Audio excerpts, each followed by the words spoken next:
Thursday afternoon on a Sports Bash Thursday, PT, a Thursday with Thompson as SNJ Today's Pete Thompson joins us for another look at the lighter side of sports. And us two saying lighter in the same sentence and talking to each other is probably an oxymoron. Well, yeah, sure, lighter as in anecdotes, not lighter as in our playing weight. Yeah, well, people are hurtful out there, PT. People are hurtful. I know they are. I mean, but just don't listen to them. Just soldier on, and you're fine. All right, I want to first, the Flyers are back in action. We saw them play some preseason games. I know that's got to make you happy, and I know one thing only the PT would notice is the new camera that the Flyers are using. I know they have an aerial view they're using now this year.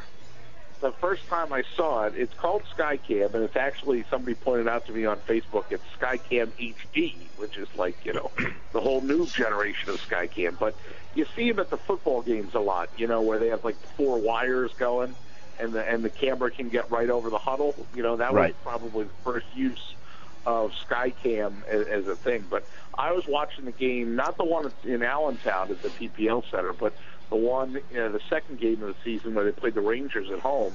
And I literally I grabbed the remote and rewound it and said, wait a minute, did that just happen? Because it looked unnatural to me that they followed the play from right to left on your TV screen, not from the center ice line with a camera pointed and just panning right to left, but the camera moved as the players moved. I thought, what the heck are they using like this? And so I put something on Facebook. Somebody said, yeah, they're using a drone. And I thought, well, that doesn't say. Last time I saw them use anything like there was a drone or a blimp, they were dropping coupons from it. And that was Pat Croce's thing, right? Remember the old Air Raid thing they did in the 60s? Sure. So I did a little bit more digging, and somebody texted me a picture, and sure enough, I was right. I picked up on that they're using the Skycam. I don't know how they're going to use it for Sixers games.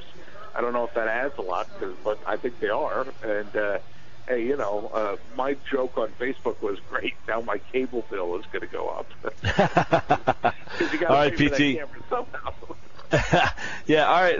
Let's, so far, the winter sports season are just getting underway. We got the Eagles here. I know in the television business, in your time with NBC 40, now SNJ Today, when you would go and cover a press conference, television people ask questions a lot differently than newspaper guys do or radio people do. Right now at 0-2 with all the storylines, the Josh Huff, the he said, she said, Huff said they've been picking our plays up, and then Kelly says yesterday, I asked Josh, he said no, and then Huff said, yeah, whatever Chip says. As a TV guy, what question would you want to ask Chip Kelly? Have you lost your team? Oh, like to know now that. see, you were typically in the TV world. You guys are a little fluffier. You just came right out and asked them. Yeah, that's a little stronger question out of the PT, but yeah it was. I mean, here's Temple tough. Right, Temple tough.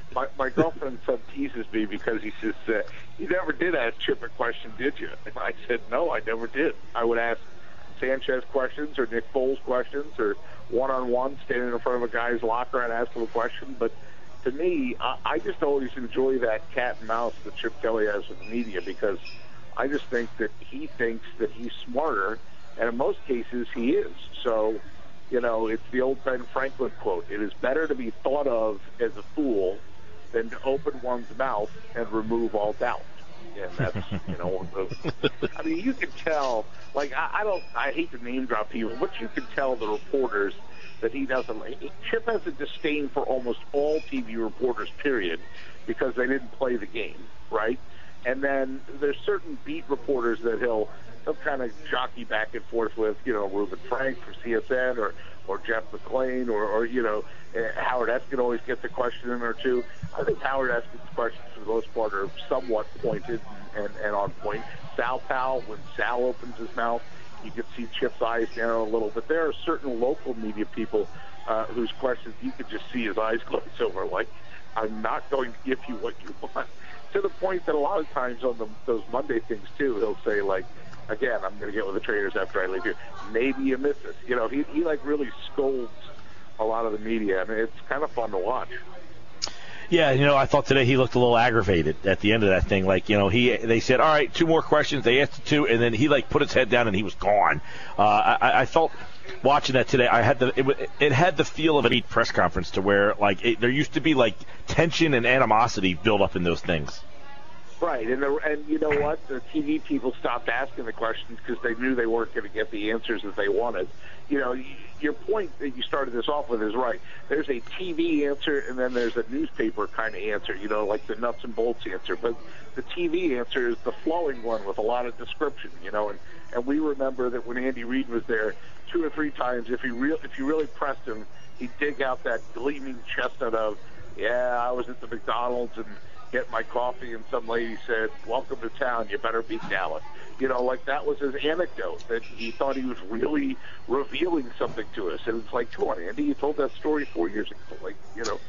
Give us something new. I think Chip, occasionally, it's fun to look at it from a transcript standpoint, because you and I get the emails, of the transcript of what took place, to see what's the longest answer that he did give and what was the question that prompted it. Well, anytime he gets asked a question regarding football, X's and O's, he gives you a long answer. When he's asked questions that realistically we want to know more about, that's when he gets guarded. He doesn't want to give you stuff on injuries. He doesn't want to give you stuff on, why this guy's not playing more. If it's, well, what about the Jets linebackers? Well, then he gives you a whole, long answer on that. And I think that's him, being a little bit guarded, and he doesn't want to, give a whole heck of a lot, which I guess, you understand it just, and you're someone who would appreciate this. He's talking Sunday night. He's talking Monday. He's talking Wednesday. He's talking Thursday now.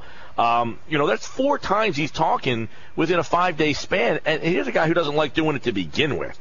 Period, right. And he said last week, and I forget what the dialogue was, but it had something to do with, the backup quarterbacks or the signs or, and it had something to do with, and he said, is that really what we're talking about? Oh, God. Yeah. This is why about the S8, about his play sheet, about the size of his play sheet. Oh, yes, his S8 play sheet, which I think they figured out last year what that stood for, right? Isn't that SEAL Team 8? SEAL Team 8, yeah. Yeah. But either way, that he revealed that he didn't want to be talking 3 days in a row, but he's only up there because the league makes him. Got to feed the beast. PT, you going to see the Pope? No, I'll watch it on TV like a lot of other good Catholics out there, even though I'm Presbyterian. How does that work in there? I'll watch with interest, but, not no way. I'm amazed. I'm amazed that people are are willing to go through what they're going to have to go through to go to a place that you're not going to get anywhere near. I understand, okay, he's the Pope. It's a pretty, he's the closest thing on planet Earth to the next, the afterlife. But I don't know. I'm amazed at the amount of hoopla going on about this thing. That the Eagles are. The Eagles, who are the biggest entity in that city, have to leave and get out of town early because they can't practice in Philadelphia tomorrow. Yeah, they're heading up to Monmouth for their walkthrough just to try to get heading toward the north. And that was funny how Chip handled that too. Oh, there's kind of something going on here, I think he feels the same way I do. Yeah, he doesn't see what if you're one of the estimated 1 million Catholics that are going to be a part of that, I think it's a pretty big deal. And, I think the stories that I've been seeing coming out, here's something, think about how many times, maybe not you, but me growing up in the Philly area, I've gone down Benjamin Franklin Parkway and ignored those flags that are on both sides, the flags of all the nations, that go up and down Benjamin Franklin Park. From, I want to say it was Nigeria or somewhere that had come over for the World Meeting of Families, and how they were standing near their flag and how awesome they thought it was that their flag had been displayed. And that's all the time. That wasn't, there's certain things that they're doing just for the Pope. Well, this was something that's all the time. And so I think it's a neat feather in Philadelphia's cap, and knock on wood that they don't have any logistical, or infrastructural nightmares as far as a big event goes, because I know they've security is tight, and they've done it again and again and again. So far, so good. But I just hope it all goes off without a hitch, and hopefully it doesn't rain. There's a chance of that, perhaps. So that would be a million people outside in the rain. Pete Thompson and like America, but without the beer. Pete Thompson, SNJ today. The locker room on Saturday from 7 to 7:30 on 789 HD for 26. Is it 26? Yeah, 26 in Atlantic County. It's 4 on a lot of systems. You know, there was somebody local here, Chris Ford, who's the new athletic director at Atlantic City. He is DirecTV, and he found it on 4 on his DirecTV locally. So, all right, and where? 4, what's that? Where will you have the camera this weekend? But it's tomorrow night, I guess. Me personally, yeah, we're already here. Me personally, I'm going to check out the monster that is St. Augustine at Atlantic City, and I know that's your 97-3 game of the week. So yeah. Thomas Kelly and his boys desperate for a win. St. Augustine looks like they're unstoppable.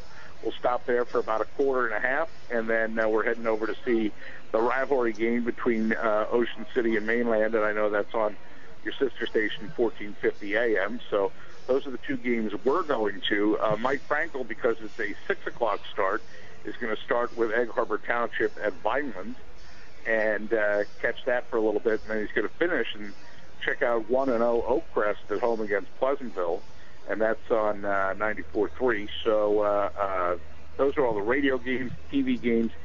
As I counted up, and some of the biggies, by the way, SNJ today does all the Millville games, both on Channel 23 in Cumberland County, and they do them online. So Millville at St. Joe on Saturday afternoon. At noon in Hamilton is going to be on TV, essentially, on the web. And then the Holy Spirit game at Cedar Creek, will get a camera over to that as well. Those are the 2 Saturday games. But I think I counted 8 Cape Atlantic League games for the week. We'll have something like 26. There's games tonight. You know, there's 3 games tonight. There's 3 games tonight. So we'll have like 26 games total at 7 o'clock, 7 to 7:30 on Saturday night. All right, that's SNJ today. The locker room from 7 to 7:30 with Mike Frankel and the PT, Pete Thompson, here on a Thursday with Thompson. All right, man, we'll be watching. Hey, appreciate it, Mike, coming on and plugging the show, and enjoy Chicken and Pete's out there. Okay, bud?